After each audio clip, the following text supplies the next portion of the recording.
internet ci Dakaractu TV ñu leen di nuyu di amaat mbégte jàkkaarloo ak yéen nekk nag tey ak ki nga xam ne mooy Ablaye Ndour ñu gën koo xam ci Tyco muy nag pare événement bu mag boo xam ne 14 février la koy def mu nekk défilé ànd ak li nga xam ne nag mooy benn diine mu koy defee fii ci benn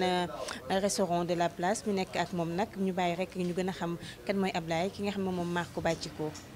alors Ablaye Ndour ñu gën a xam ci Tyco ñu ngi lay nuyu ñu bàyyi la nga nuyoo ak mbokk internet yi nga xam ne ñu seetaan Dakaractu TV. waaw maa leen di nuyu Dakaractu di nuyu mbokk internet yi ñu ngi leen di suivre un peu partout dans le monde di nuyu particulièrement waa Safeen xam naa bon di nga bëgg a xam mooy fan voilà.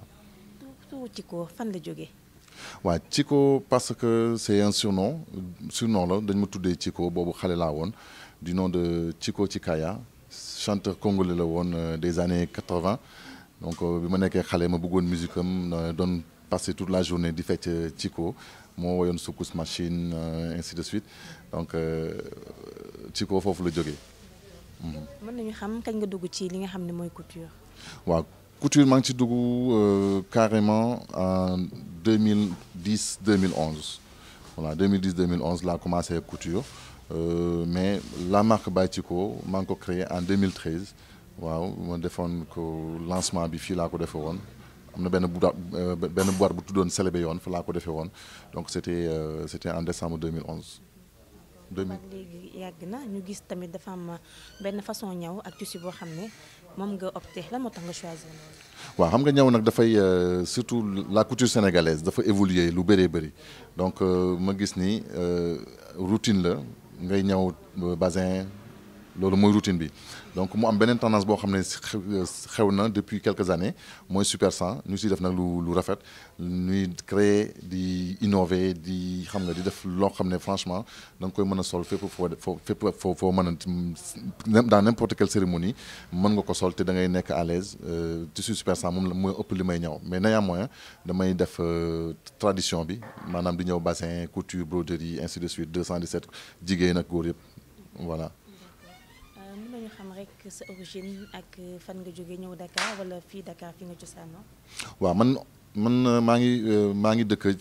bu ñu naan Tiki bon ñu bëri bu ñu déggee Tiki nag dañuy foog ne ça dafa am liaison ak Tyco non ça n'a rien à voir Tiki mi ngi nekk boo passé Diass di dem vers Mbour boo passé Diass passé Kirène mi ngi nekk juste à droite man sama origine foofu la fa laa juddoo fa laa màggee xam nga ñëwoon Dakar nag doon jàng moo ma fi indi woon donc. ma def nag bon sama carrière depuis boobu léegi maa ngi Dakaru di ñafe sama bopp voilà di wut sama yoon quoi. ñu gis ne ñi déclaré wu nekk styliste bari na Dakar foo dem ñaari koñ ñett yu ne ubbi nañu benn machine moo fay nekk ak yooyu daal di def atelier tailleur yéen tailleur yi nga xam ne styliste ngeen xam nañ leen un peu partout à travers le monde naka ngeen di dundee boobu phénomène. waaw c'est-à-dire que aussi xam nga Sénégal moom copier dafay bëri. boo nekkee ci dara il faut que ñëpp nekk ca mais nag je pense que li la ci mën a génne mooy ngay def différence maanaam ngay fexe di def leneen lu wuuteeg li ñëpp di def je pense que tey jii nii ku bëgg a percer il faut nga egg foofu man dérange wu ma nag quand même bon ngay def dara ñëpp di la copier loolu ça ne me dérange pas parce que ça veut dire que li ngay def baax na donc bu ñu lay copier bon toujours da lay permettre aussi ngay mën a innover di créer yeneen affaire yu bees donc man je dis que man styliste la bon comme ni nga waxee mais nag dama yor beneen métier bu dul styliste je travaille dans une banque donc à mes heures perdues maa ngi fii bu dul loolu je suis au bureau maa ngi banque ba donc mais nag je pense que loolu moo tax ma xaw a exigence si yenn côté yi ba nga xamante ni lu nit def rek xam naa ko je veux xam nga perfection moom kenn mënu ko def mais je mise à peu près pour la perfection voilà. ñu gis ne styliste yu bari bu ñu xawee am tour rek ñu bari dañuy ragal ñëw ci ñoom pour ñawlu parce que dañuy yaakaar mu cher du topp ak seen poche yow est-ce que tey jii budget bu nekk ku ñëw di nga fi mën a am sa wàll fii ci Tyco. waaw je dis que si côté boobu il ne faut pas que ñuy ragal parce que Sénégalais dafa ragal vitrine déjà boutique bu rafetee rek ñu ne wuy cher na wala nit am na tour non dafa cher mais je dis que tey aujourd'hui bàyyi Tyco ku fi ñëw ak budget moo mënti am xam nga di nga am li nga bëgg xam nga léegi nag loolu lan moo koy waral dañuy def ay catégories par exemple am na yére yoo xam ne ça s'appelle les costumes africains par exemple comme bi ma sol nii du ñëpp ko mën a jënd parce que liggéeyam dafa metti donc moo xaw a gën a cher donc ku fi ñëw su fekkente ne bëggoo sol li ñëpp di sol mën nga commander par exemple comme bii ma sol nii mais su dul loolu am na ay catégorie bu nekk fii ku fi ñëw moom di nga am li nga bëgg voilà. gis léegi tamit ngay dessiner sa loxo donc mën nañu ne li ngay ñëw yëpp yow yaa koy créer da nga koy def ak loxo wala beneen machine moo koy def. waaw man nag damay créer man créateur la ah damay créer damay toog di imaginer et je m'inspire de tout bon boo gisee may dessiner nag ça c'est un don de Dieu parce que je me rappelle que bi may def CI sama premier cahier de leçon dama ko transformé en cahier de dessin jour boobu sama papa xaw na maa rey ak dóor donc loolu moo ma topp ba tey j'ai toujours très bien dessiné et bi ma duggee ci stylisme aussi je pense que daf ma aidé et comme ni nga ko waxee aussi man may créer sama modèle yëpp damay toog inspiré wu xool ban tissu ak lan nga koy def ban motif nga fay def des fois am na yoo xam ne du am sax dessin mais je dessine tout ce qui est modèle je dessine tout ce qui est motif donc am na yoo xam ne nag dañu koy exécuter damay dessiner jox tailleurs yi les brodeurs ñu exécuter ko ci tissu bi. est-ce que dina arrivé parfois comme nit ñëw ne modèle bi la bëgg nga xam ne jàpp ko nga daal di koy conseiller ne ko bu fekkoon def nga di dina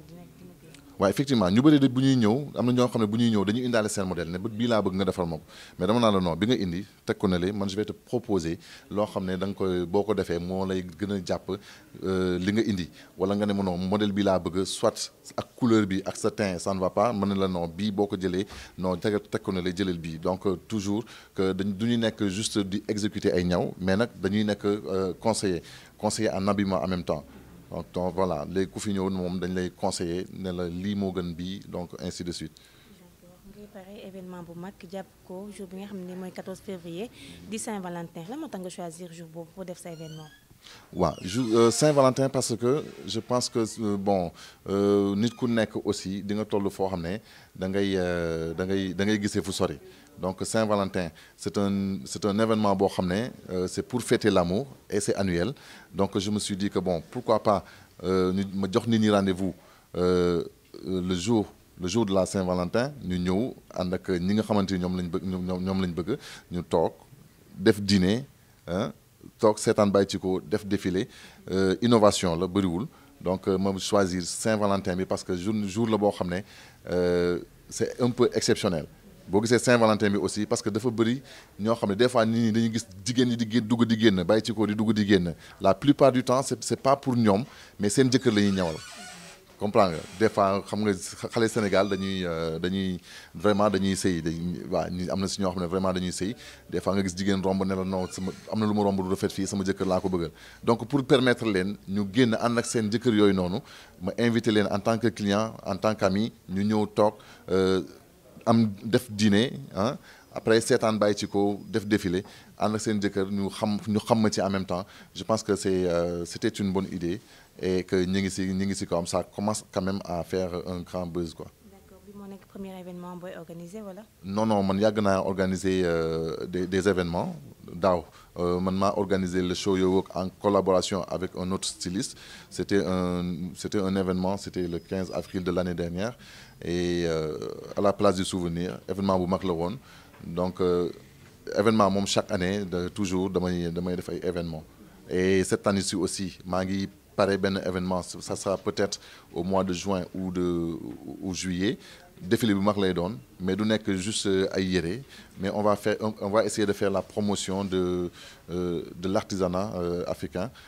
dina am ay ñi ñaw dina am ñiy defar dàll dina am ñiy defar sac ainsi de suite des accessoires donc ñu war a dajaloo